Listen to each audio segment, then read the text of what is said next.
আসসালামু আলাইকুম ওরহমতুল্লাহি ওয়া বারাকাতুহু।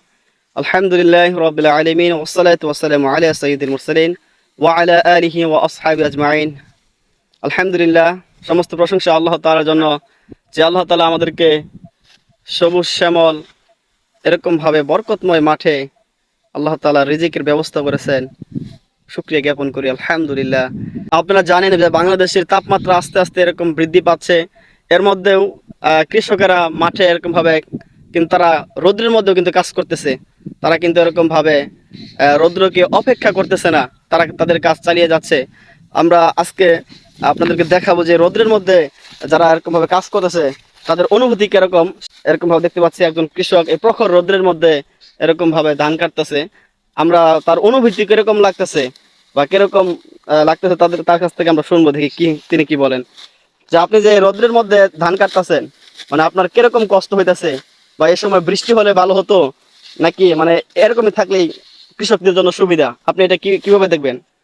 আর একটুখানি বৃষ্টি হলে সবচেয়ে বেশি ভালো হতো। তাপমাত্রা বেশি। তার মানে আমরা দেখতে পাচ্ছি যে সারা বাংলাদেশে যেরকম ভাবে বৃষ্টির জন্য ইস্তিসকার নামাজ পড়ছে এবং আল্লাহ তাআলার কাছে প্রার্থনা করছে।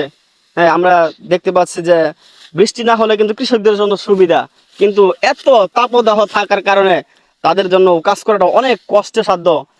মনে করেন কষ্টসাধ্য হয়ে যাচ্ছে কাজ করাটাও। ভাবে মানে কতক্ষণ থাকতে পারেন মাঠে?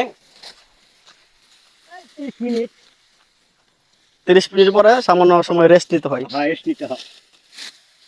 তো আমরা আল্লাহ তাআলার কাছে প্রার্থনা করি আল্লাহ তাআলা যেন আমাদেরকে এরকম ভাবে তার রহমতে বৃষ্টি দান করেন, এরকম ভাবে যেন আল্লাহ তাআলা তার রহমতের বাড়ি দান করেন। আল্লাহ তাআলার কাছে এই প্রার্থনা করি, আমরা সকলেই প্রার্থনা করি আল্লাহ তাআলার কাছে।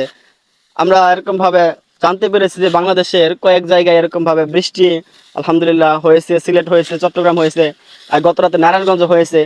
তো আল্লাহ তাআলা যেন আমাদের এই শেরপুর জেলাকেও যেন তার রহমতের বৃষ্টি দ্বারা ভিজিয়ে আমাদেরকে এরকম ভাবে তাপদাহ থেকে রক্ষা করেন। আমরা এই আশা করছি আল্লাহ তাআলার নিকট। আল্লাহ তাআলা আমাদের সকলকেই তার হুকুমগুলো মেনে চলার তৌফিক দান করেন। আসসালামু আলাইকুম ওয়া রাহমাতুল্লাহি ওয়া বারাকাতুহু।